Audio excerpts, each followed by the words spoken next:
મોટાભાગના વિસ્તારોમાં મગફળીનું વાવેતર વનવે છે, ત્યારબાદ કપાસ અને સોયાબીન જેવા પાકોનો પણ વાવણી કરવામાં આવી છે.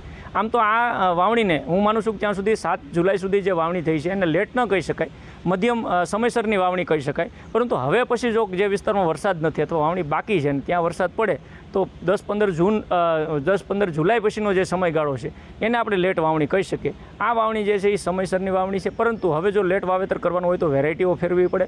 મગફળી અંદર ઉપડી જાતો સિલેક્ટ કરવી પડે, એમાં GG 35 હોય, 37, 39 નંબરની જાતો વાવવી પડે, અથવા સોયાબીન, તલ, મગડ જેવા પાકોનું સિલેક્શન કરવું પડે. એટલે કે કહી શકાય કે જો લેટ વાવણી કરવાની થાય તો આ બધી થોડીક કાળજીઓ આપણે રાખવી પડે. વાવણી બહુ સારી થઈ ગઈ છે, અમારા ખેતરો બહુ ઉત્સાહ કારણે છે એટલે વાવણી થઈ છે. નકર તો વરસાદ બહુ પડ્યો હતો અને ઘર કે વાવણી થઈ છે. એક દિવસ વાવણી કરીએ, 2 દિવસ વાવણી કરીએ એવું છે ને ઉત્સાહથી વાવણી કરી છે ખેડૂતોએ. ને બધા વિસ્તારમાં વાવણી બહુ સારામાંથી સારી થઈ ગઈ છે અને મેઘરાજાની દયાથી વરસાદ થઈ ગયો. નકર તો જે આગાહીકાર હતા એ કહેતા હતા કે વરસાદ નહીં થાય, પણ સારો વરસાદ થઈ ગયો છે. આ તો આપણે